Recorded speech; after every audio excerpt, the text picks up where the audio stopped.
Horretarako ikerketaren abia puntua, erabili ditugun material eta metodoak, emaitzak eta ateratako ondorio orokorrak azalduko dizkizuet. Ikerketa hau, jarduera fisikoa eta kirolen zuzendaritzak 2016-2020 legealdiko 11 konpromiso estrategikoen artean bere egin zuen mugimendu 2020 plana, Euskadi aktibo eta osasungarri izateko. Horren baitan, Euskadiko haur eta neraben jarduera fisikoa eta portaera sedentarioaren errealitatea zein zen ezagutzera bideratutako ikerketa da hau. Aipatutako azterketa hau 2020, 2021 eta 2021 eta 2022 ikasturteetako 88 ikastetxeren parte hartzarekin eta 1129 ikasleren parte hartzarekin burutu da. Beraz, ikerketa honen helburua zein da?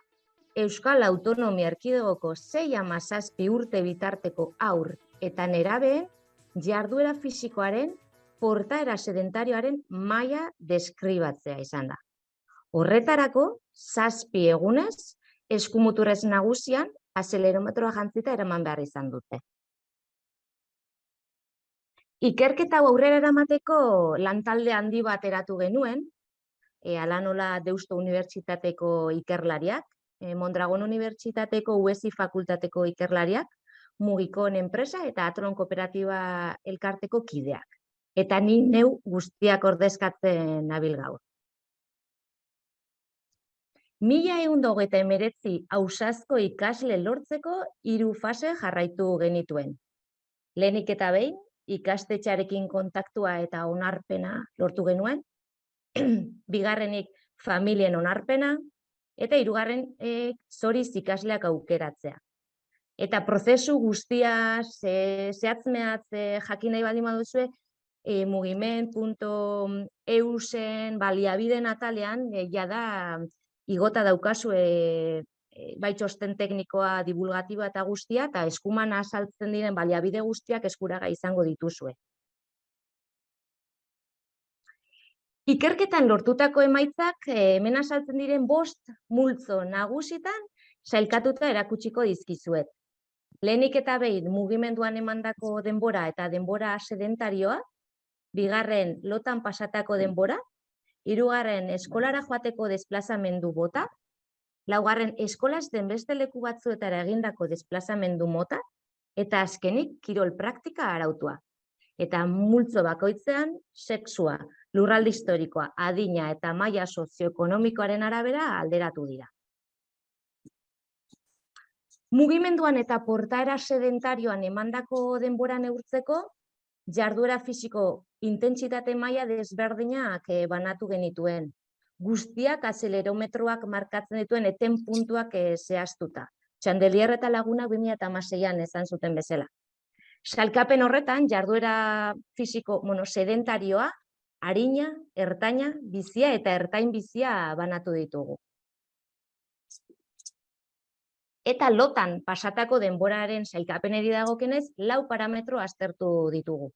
Bat, loaren eraginkortasuna, bigarrena ohe denbora, hirugarrena lo denbora eta azkenik ohean igarotako denbora.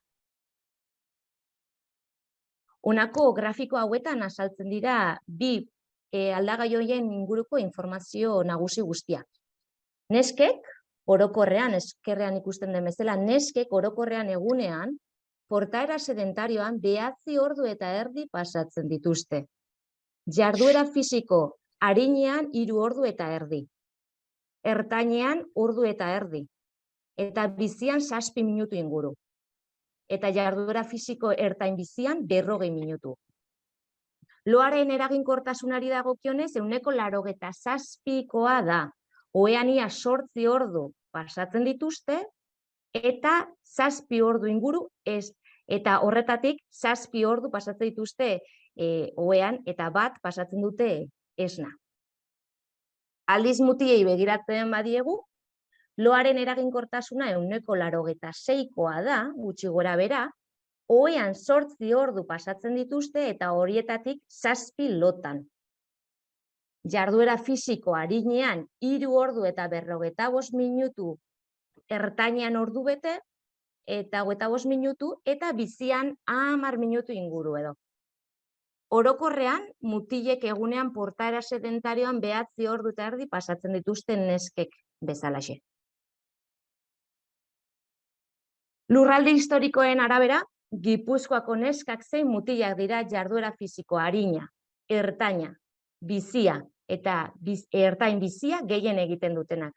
Aldiz, Arabako neskak zein mutilak dira portaera sedentarioan denbora gehien pasatzen dutelak. Analola, 12 ordu erdi baino gehiago. Horren erantzuna, datuak jaso ziren momentuak erantzun ditzake. COVID-19aren neurri gogorrenetan hartu baitziren Arabako datuak. Eta horrek erantzun dezake hori guztia.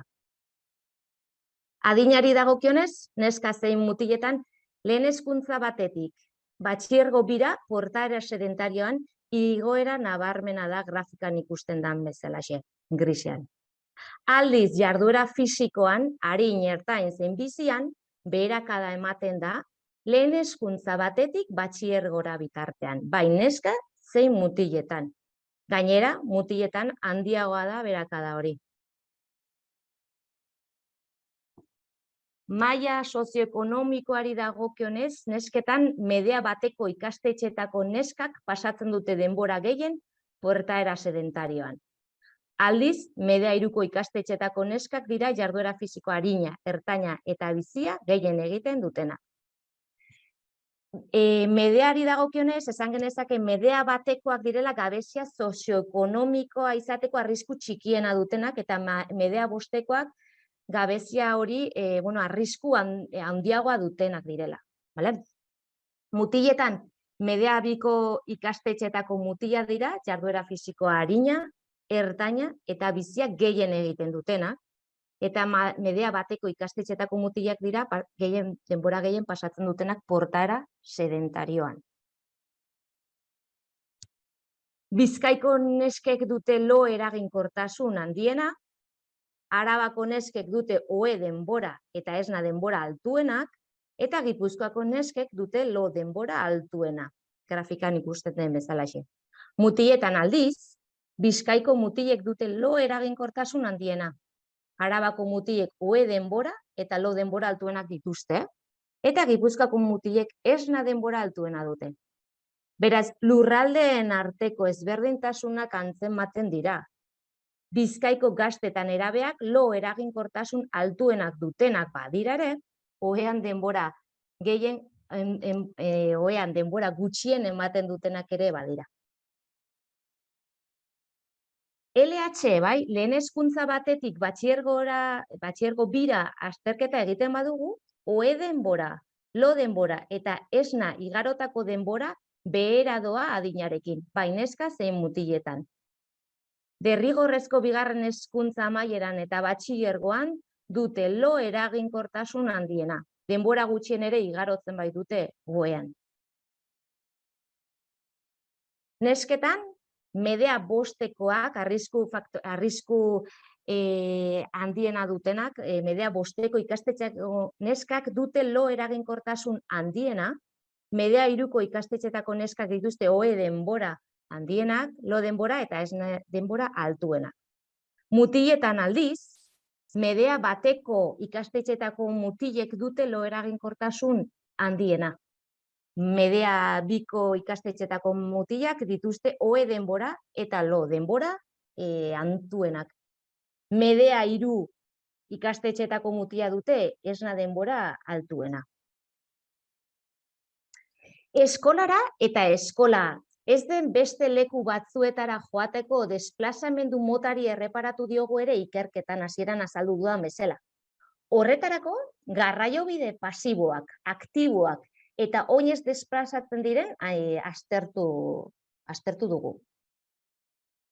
Hemen ikusten duzuen bezala, eskerrean neskak eta eskuinean mutilak, urrenez urren oinez garraiobide aktibo eta garraiobide pasiboetan desplazatzen dira eskolara zein eskola ez den beste leku batzuetara.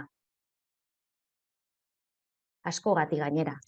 Arabako neskak dira garraiobide aktiboetan gehien desplazatzen direnak, Bizkaiko neskak oinez eta Gipuzkoako neskak garraiobide pasiboetan.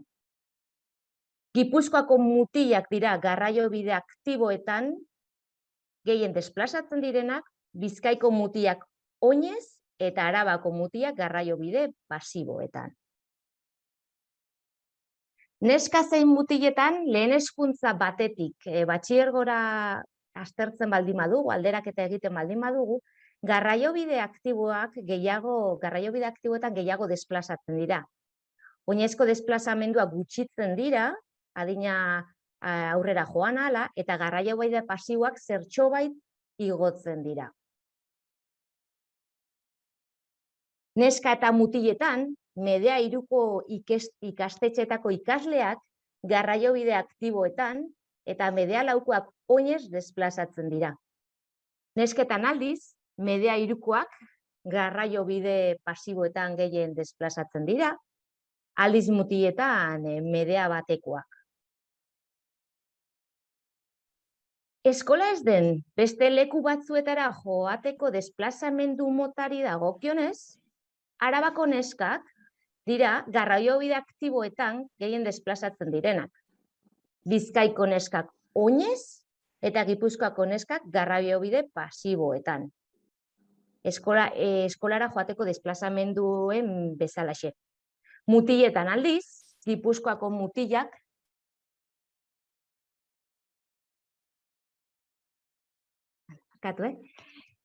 mutiletan aldiz, Gipuzkoako mutilak dira garraiobide aktiboetan gehien desplazatzen direnak, Bizkaiko mutilak oinez eta Arabako mutilak garraiobide aktiboetan gehien desplazatzen dira. Adinari erreparatzen badiogu, nesketan zein mutiletan lehen hezkuntza batetik batxilergo bira aldea aztertzen da, ez? Garraiobide aktiboetan desplazamenduak igo egiten dira eta oinezko desplazamenduak gutxitu egiten dira. Aldiz nesketan garraiobide pasiboetako desplazamenduak gutxitzen dira eta mutiletan igo. Maila sozioekonomikoari begiratzen badiogu, Medea Batekoak arrisku faktore txikiena duten horiek dira ikastetxeetara, batez ere neska, garraiobide aktiboetan gehien desplazatzen direnak. Medea Bikoak dira gehienak oinez desplazatzen direnak, eta Medea Bostekoak dira garraiobide pasiboetan gehien desplazatzen direnak.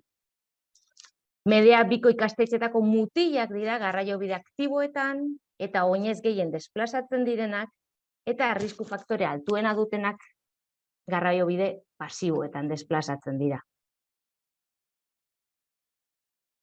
Ikerketan ere azkenengo aldagaia aztertu genuena. Kirola, da, kirol praktika, zein kirol praktika antolatu egiten badute. Zein ez barkatu egiten duten.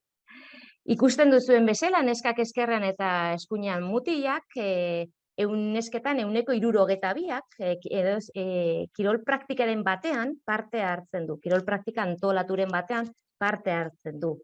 Mutiletan aldiz, 65% parte hartzen du. 3% gehiago. Gipuzkoako neskek eta mutilek dute kirol praktika antolatuaren parte hartze altuena.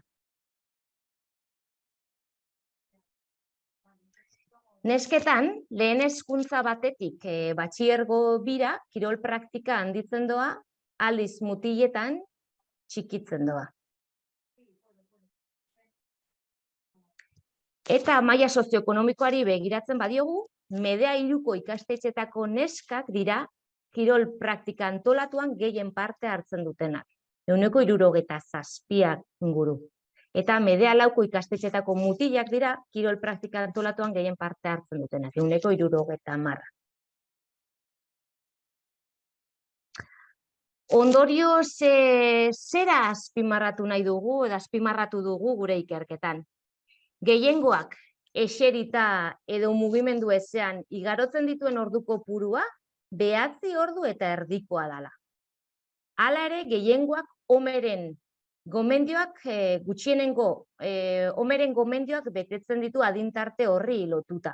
Eguneroko, batez ere, eguneroko jarduera fisikoari lotuta, jarduera fisiko ertain biziari lotuta. Egunean, gehienek, egunean, 60 minutu baino gehiago egiten dute jarduera fisiko ertain bizia.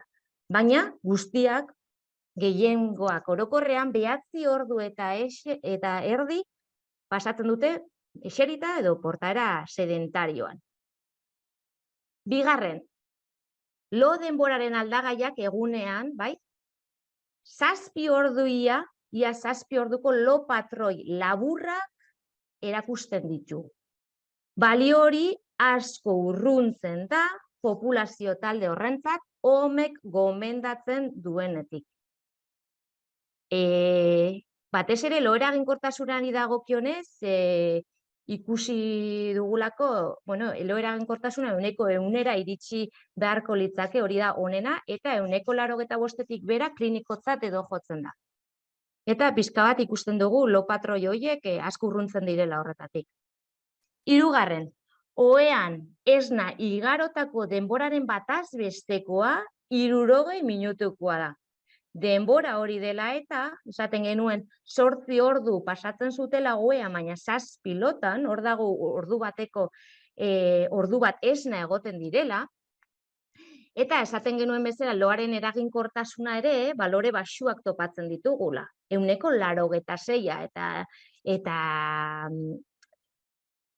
adituak diote, 85-etik berakoa, ja klinikotzat edo joko genukela. Eta gure datuak 86-koa ematen du.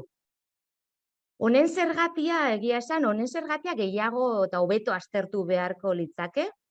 Ohean beste gauza batzuk egiten ari direla, edo ikusi genezake agian liburuak irakurtzen, edo mugikorra erabiltzen, esaten dugun ordu bateko margen horretan, ez?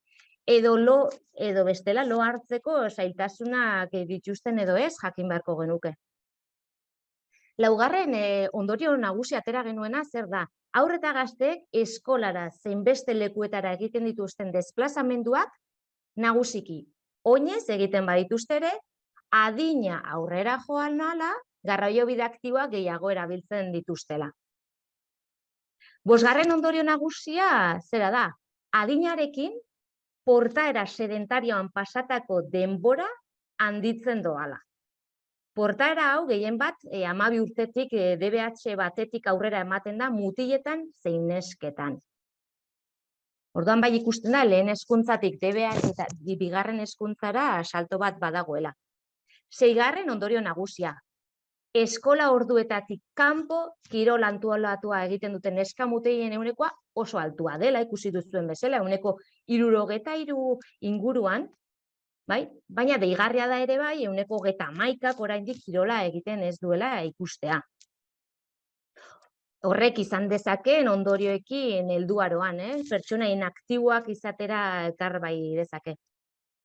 7. ondorio nagusia, adin tarte honetako mutilak, DBH eta batxilergoko adin tarte honetako mutilak, ez dira heltzen egunean omek gomendatutako jarduera fisiko ertain biziko 60 minutuko jarduera fisikoa egitera. Horregatik deitzen diegu kirolari inaktiboak hor jarri dugun bezala.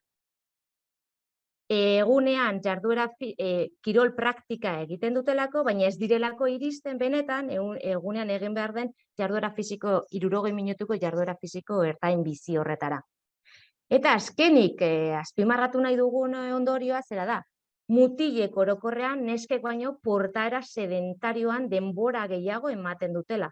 6 minutu inguru gehiago, 1% gehiago.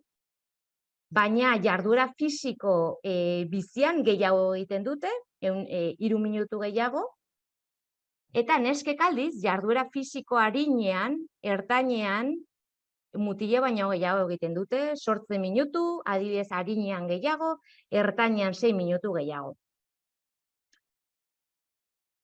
Eta hauek izan dira batez ere guk atera ditugun, ikerketa hau modu deskriptiboan azaldu nahi izan dugu, inongo ahalik eta objektibotasun mailarik altuena erakutsi nahi izan dugu, Eta gero interpretazioak eta ja bakoitzaren esku gelditzen dira, zergatiak eta gu ez gara gehiago sartu zergati horiek aztertzera. Baina hor badago, esan dugun bezala, loaren inguruan ere badago gehiago ikertzea.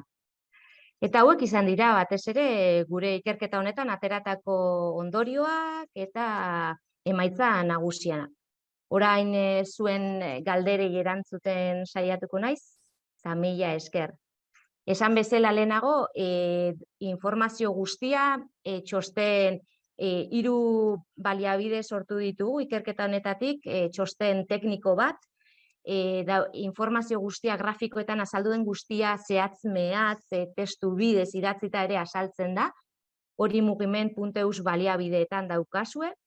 Baita txosten divulgatiboa, askoz ere 7 orriko dokumento askoz arinagoa, eta gero poster bat ere egin dugu oso datu nagusiekin. Mila esker. Bale, mila esker zuri, Meritxell, azalpen oso zuzena eta laburbildu egiteagatik, datu anitza badaudela garbi ikusten da, eta eskertzen da nolabaiteko sintesi lan hori, ezta? Badakizue galderak egin ditzazkezuela txeten berez, eta hor idatzita uzten baldin baditu zuenik helaraziko dizkiot Meritxelli. Niri konkretuki arreta deitu dit, agian aldez aurretik pentsatzen dituzun gauza batzuk ez direla betetzen, ez direla sortzen zuk pentsatzen zuen bezala, ezta? Eta gustatuko litzaidake pixka bat zure hausnarketa honen inguruan. Batetik, zirudien edo nire ikuspuntuan zen neskak mutilak baino inaktiboak zirela orokorrean, batetik, eta badirudi hori ez dela betetzen, eta baita ere, arrakala sozioekonomikoaren ikuspuntutik, beti izan dela, baliabide ekonomiko gutxien izaten dituztenak inaktiboak izango zirela, baina, orokorrean esan duzunaren arabera, kontrakoa azaltzen da, ezta?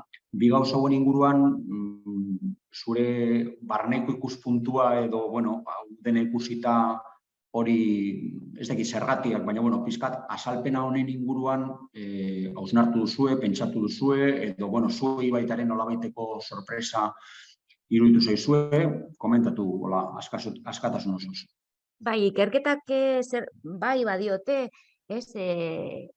maila sozioekonomikoak bai izan dezakela eragina jarduera fisikoaren praktikan, baina ikusi dugu gure ikerketan, eta hori bai izan da sorpresa, eta gero ikusi dugu, eta guk, hau esaten dugu, gu pentsatzen dugulako, ez? Batez ere, maila sozioekonomikoa markatzen zelako ikastetxeek ja horrela hezkuntzatik horrela eman ziguten, ikastetxe bakoitza maila sozioekonomiko, hau da, medea horrek arrisku faktore horiek zenbatuta zeudela, ikastetxe konkretuak maila 1, 2, 3, 4 edo 5 zuten.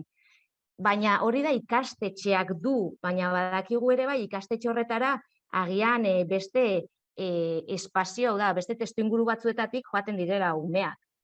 Beste herri batzuetatik, beste auzo batzuetatik, eta ikastetxea kokatuta dagoen auzoa, eta beraiek beste parametro batzuek erabiltzen dituzte ikastetxearen medea hori kalkulatzeko, baina hori da ikastetxearena, baina ez ikasle bakoitzarena.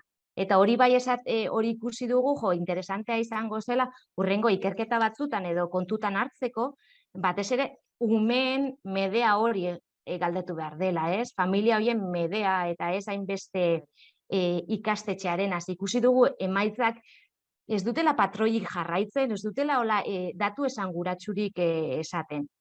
Eta bai izango zen interesantea, ez? Familia bakoitzaren medea hori kontutan izatea. Eta neska eta mutilak hori ere sorpresa izan da. Ez genuen espero horrelako daturik, ez? Neska eta mutilen arteko beti pentsatu izan dugulako neskak inaktiboagoak direla. Baina bai ikusten dugu, ez? Adibidez, jarduera fisiko batez ere hori ertain, arin, ertainean, batez ere, eta ertain bizian neskak gehiago egiten dutela mutile, baino. Berriz, ikusten dugu jarraitzen da, mutilak intentsitate altukoak gehiago egiten dutela. Egia esan, horren gaineko gehiago, sakontasun gehiagorik ez dugu gehiago hitz egin horren inguruan, horren zergatiaz. Bale, oso ondo, mila esker. Bueno, baditu galdera batzuk hemen. Iñaki Gonzalek 4 galdera egiten ditu, eta, bueno, banan erazko dizkizut. Zelan neurtu dira jarduera fisikoen intensitateak? Bale, hori azelerometroak berak markatzen du eten puntuak, berak markatzen ditu programak, berak zuk azelerometroak sartzen, azelerometroak Actilife programa erabili dugu, eta bertan erabiltzen dugun eten puntuak segun eta zeintzu diren, guk txandelierrenak erabili ditugu 2016koak, eta berak markatzen ditu eten puntu horiek.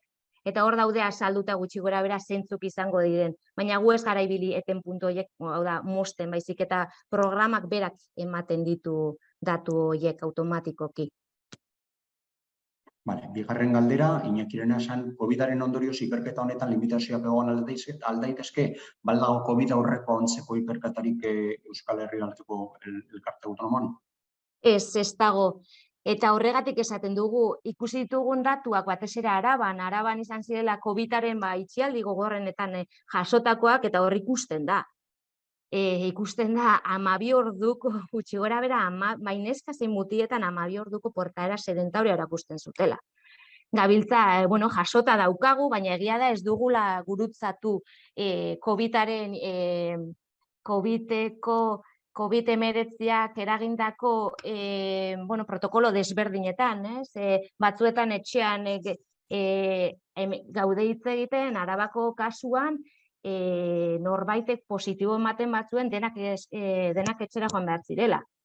Eta bukatu dugu azkenengoan ez zegoela itxialdirik, eta guztia, horre ere badago, herri batetik beste batera mugitzeko aukerarik ez zegoela. Eskola kirola egiteko aukera ez zegoela. Orduan, hor badago, etorkizunera badago hor gurutzatzeko aukera desberdinak.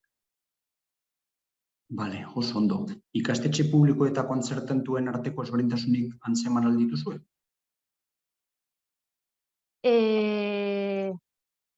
Egia esan, esanguratasuna batzegoen desberdintasunik, zeuden desberdintasunak, baina esanguratxoak esanguratasun hori bilatzeko, hau da, zergatiak ez genituen bilatu.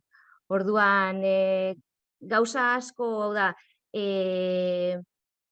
aldagai asko kontutan hartu behar ziren benetan interpretazioetan jausteko, eta benetan nahi genuena zen ikerketa oso deskriptibo bat izatea, eta interpretazioetan sartu gabekoa izatea.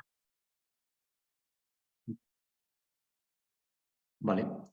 Azaldu aldezakezu zer den loaren eraginkortasun kontzeptua hobeto? Bai, loaren eraginkortasunea, hor joango naiz honetara, esaten dugu, amentxe, lo egindako, bai, esate, eta autore dute, esan behar dugula, hau da, lo egin duten denborari egiten diola erreferentzia, hau da, kontutan hartzen dira oean, hor ikusten dugun, oean lo denbora, lo egon diren denbora hori, oean igarotako denbora, zatitzen da, eta bider eun egiten da. Eta hor ateratzen da benetan, loaren eraginkortasuna eunekoetan kalkulatzen da, eta eunetik zenbat hurbiltzen den. Orduan, zenbat denbora egoten da lota, eta zenbat denbora egoten da oean. Hori zatitzen da, eta bider eun egiten da, eta ateratzen dugu loaren eraginkortasuna. Hau ere, automatikoki ateratzen du programak. Eta esaten dute, 85%tik behera baldin bada, klinikotzat edo jotzen dela. Eta horregatik esaten genuen, badagoela hemen zerbait begiratu beharra, baina gure esan dugun bezala ez gara sartu interpretazioekin, baizik eta deskribapenetatik, ez? Baina bai, 86% ez da izango idealena, ez? Gure loaren eraginkortasunari dagokienez.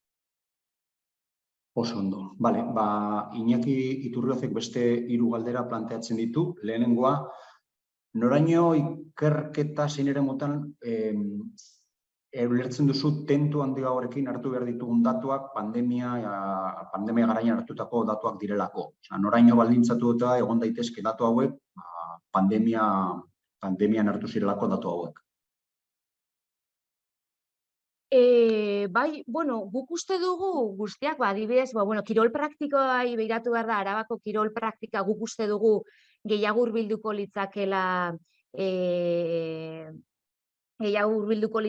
Gipuzkoa eta Bizkaiko errealitatera. Guk uste duguna da alderaketa hori, ez? Batez ere, Gipuzkoa eta Bizkaiko datuak ez ziren pandemia, itxialdi gogorrenetan eta hartu. Beraz, nik uste dut, Gipuzkoa eta Bizkaikoak nahiko errealak direla eta Arabakoak direla pixkat urrunduta daudenak. Baina guk uste dugu patroi berdina jarraituko dutela. Bale. Bigarren galdera izango litzateke loaren inguruan, longo gomendioak adinarekin batera baitare aldatu egiten dira edo aldatzen doaz? No, al principio un poco. Loaren gomendioak adinarekin batera. Zenbateko loa egin behar duzu adinaren arabera, ia hori aldatu egiten den urteekin bat? Hauekin 6-7 urte bitarte horretan, ez banaiz erratzen, 9 ordu markatzen ditu, hauek gainera txosten teknikoan azkenengo hemen ez daukadala sartuta, proposamen batzuk proposatzen ditugu, eta proposamen horietan batez ere omeren gomendioa jartzen ditugu kontutan, baina omek ez du loaren inguruko indikatzailerik aipatzen. Eta hartu genuen ez banaiz erratzen Kanadako gomendioak hartu genituela, eta bertan beraiek esaten dutela, hemen daukate lankide bat, 9 ordu zirela, esango genuke. Bale, hirugarrenarekin joango aurrera. Medea maila desberdinen arteko aldea ez du joera irmo bat adierazten adinarekin, mantendu egiten dela, edo adinarekin bat hori aldatu egiten dela. Egia esan ez dugu patroi zehatzik ikusi. Oso gauza desberdinetan ematen zutelako. Ikusi duzuen bezala, kirol praktikan gauza bat, eskolara joan etorrietan beste bat,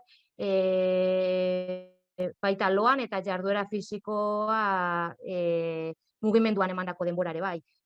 Segun eta ze aldagaien arabera, medea bat, edo medea bi, edo medea 3, ez dugu guk benetan patroi zehatzik ikusi. Esateko bezala, arrisku faktore txikiena dutenak dira, ematen dutenak, zenesketan eta mutietan desberdina da, eta aldagai bakoitzan desberdina da. Ez gara hainbeste arriskatu, eta ni ez naiz hainbeste arriskatzen hori adierazteko. Bale, oso ondo. Rosa galdetzen du. Zorionak. Bai, barkatu, Eta deskantsoren datuak badirela kaspartak.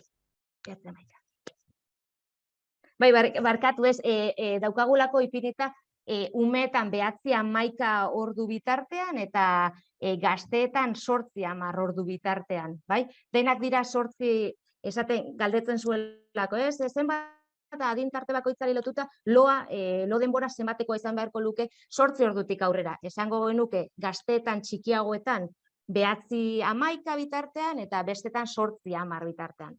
8 ordutik gora egin beharko lukete guztiak eta hor mugan daude asko.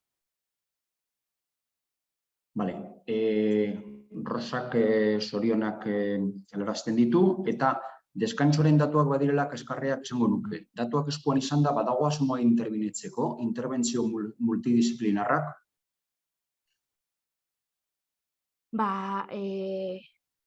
Uste dut, Rosa, esaten duzu, loaren inguruan, bai. Nik uste dute datuak, esanguratsuak direla. Baina, esan bezala, guk datu hauek aurkezten ditugu eta ez dugu beste zer mugitu ez da hitz egin honen inguruan. Baina badirela hor badaude asko, esan bezala aurretik, Badago zergati asko aztertu beharra. 8 ordu ohean egon eta 7 lotan egotea eta ordu bat zertan dabiltza ordu horietan. Ez dakigu zertan da, ez dugulako galdetu. Azelerometroak berak markatzen du, beraiek egunerokoa betetzen zuten eta esaten zuten ze ordutan joaten ziren ohera. Eta gero guk azelerometroekin ikusten genuen ia mugimendurik zegoen edo ez. Eta, bueno, eta hor bazegoen, hor badago ordu bateko alde hori, bueno, ez dakigula zertan dabiltzan. Igual hori, bueno, galdetu beharko zan edo beste modu batera aztertu. Bale, oso ondo. Bai, gero ikerketa deskriptiboa dela eta gero, bueno, ekintzetara pasatzerako ordua, hemendik aurrerako izango dela eta euskarri bakoitzak jakin beharko du zer egin eta zelan eragin honi. Bale, Iñaki Turriude galdetzen du. Adina aurrera joaterekin kirola ustea nazioarte mailan inkluso joera garbi izanik egokia litzateke testuinguruan kokatzea. Esan nahi dut, igual gure eremuan kirolari ustea murritzagoa da nerabearoan beste herrialde batzuekin konpartuta?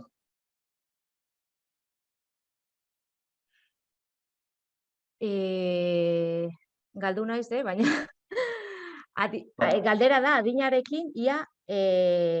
Nazioarteko eremuarekin konparatuta, dirudi hori, ustea, kirola ustea beste herrialde batzuetan baita ere ohizkoa dela, edo hala nola bagenekien aldez aurretik, eta galdera izango litzateke, hemen gutxiago usten da kirola beste herrialde batzuekin konparatuta, edo, izango litzateke galdera. Bai, ikusten dugun bezala, ez? Ikusten dugu lehen hezkuntza batetik, hauek gero datuak portzentaietan eta guztia izango dituzue txostenean, baina guk ikusten dugu nesketan kirol praktika handitzen doala. Ez da datu horrela esponentzial bat, ez da datu oso handitzen den datu bat, proportzio handi batean, baina handitzen doa. Baina mutiletan txikitzen da, orduan bai nazioarte mailan esaten dena mutiletan pasatzen da, baina ikusi duguna behintzat hemen, gure laginean 1999rekin, nesketan handitzen doala praktika hori. Bale, oso ondo. Irakurriko zut, Iñaki Gonzálezek planteatzen duen hemen testu bat, saiatuko naiz dena irakurtzen. Katarretik hitz egiten du. Eta esaten du, gure futbol akademian 12 urtetik 18 urtera bitarteko jokalarien lohiturak neurtzen ditugu azelerometroekin ere. Gaztein lohordu kopurua handiago da nagusiena baino. Eta ohe denbora, WASO bezala klasifikatzen dena handitzen doa baita ere adinarekin. Gu ere ordubete bueltan neurtu dugu denbora hori, baina lo denbora kopurua Euskadi elkarte autonomoko baino baxuagokoa da. Kontutan izan, herrialde musulmana dela eta oso goiz izartzen direla erresua egitera. Gu ere buruari bueltak ematen ari gara ea zelan hobetu WAS hori eta lo denbora. Eskerrik asko aurkezpenengatik, lagungarria da beste gizarte bateko datuak ezagutzea eta badirudi hemen neurtu izan dena eta oso ezberdina den beste populazio batekin konparatuta, datuak nahiko hurbilekoak direla, ez da, hori da planteatzen duena.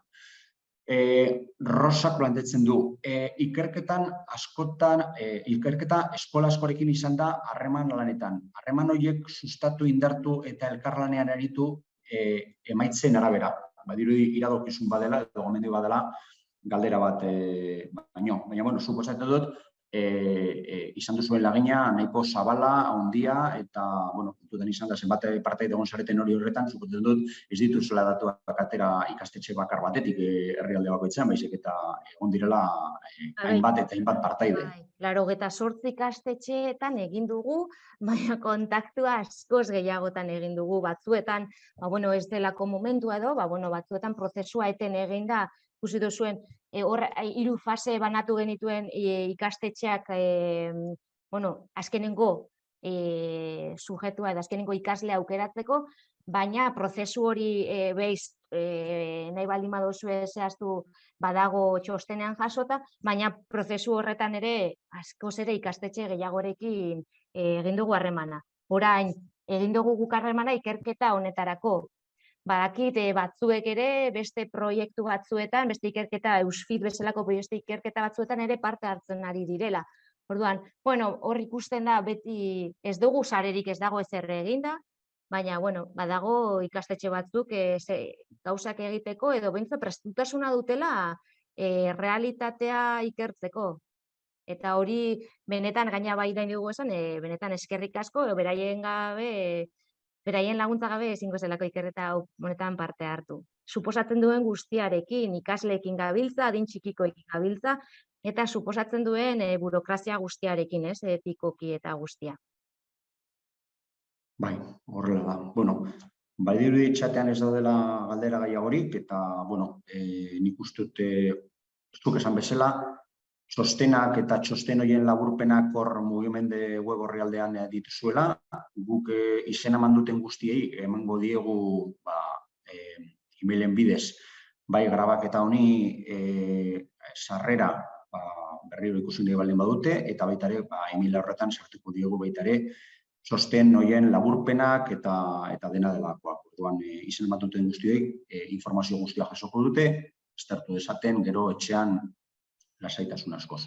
Bale, eskerrik asko Neritxel, eta eskerrak baitare helarazi zurekin lanean hor egon diren guztiei, asko izan direla azken finean, eta esan dakoa, baitare eskerrak eman nahi dizkiek gaurko egunean gurekin egon diren guztiei, eta gero zuzenean ikusiko duten guztiei, eta besterik gabe, ondo izan eta hurrengo batean ikusiko gara. Gero arte, Meritxel. Agur.